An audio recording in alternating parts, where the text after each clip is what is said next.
Johnson with TCAP, any words, what's going on up there?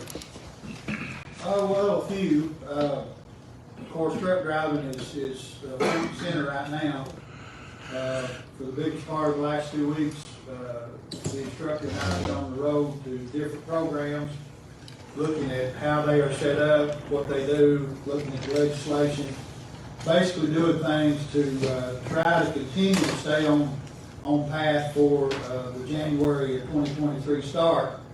I do have it set up for the site to be cleared, and we're going to kind of see what kind of shape it's in once we get it cleared.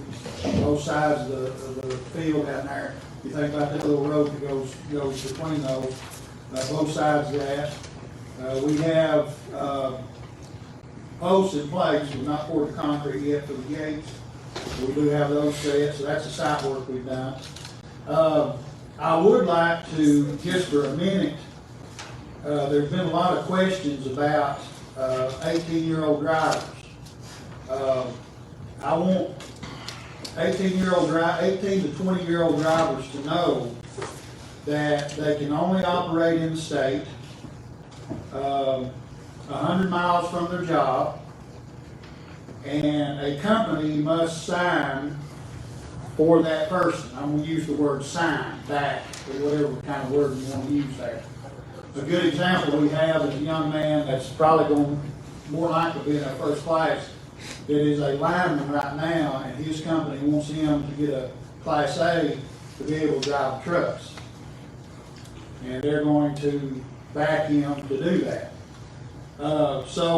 And then once the 18-year-old, 19, 20-year-old turns 21, based on the legislation that I've read, they have to be paired with an experienced driver for at least 2 years before they are in the truck by themselves. Now, most of the companies around here with younger drivers do something to that effect anyway, so that's not really a big deal.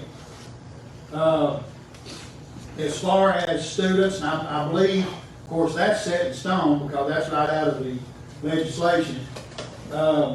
Now, as far as the students that will be in the class, we would, number one, like for students to need students to come to the class with their permit, their Class A CDL permit already. That will allow us to be able to teach more of the theory and absolutely have them more hours in the truck. They need to get a DOT approved physical, the medical card. They need to have that in their possession. And this is something I've been asked a lot about, and I think I've got clarity on it. They need to have a drug screen within 30 days of starting the class. In other words, the drug screen they did today would not be any good. And then during the class, there will be probably at least one more random drug test. And that is by law, if you want to say it that way. So that's what students will need, whether they are 18 to 20 or 21 plus. Those last things that I mentioned.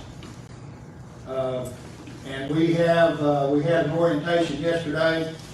6 out of those students, if I recall correctly, were coming for the truck driving class. So we have contacted probably, and I actually have people contacting me, probably no less than 20 to 25 companies that are looking forward to using TCAP once we get started. And of course, that's based on words right now. Stuff like that can change, but that's based on right now.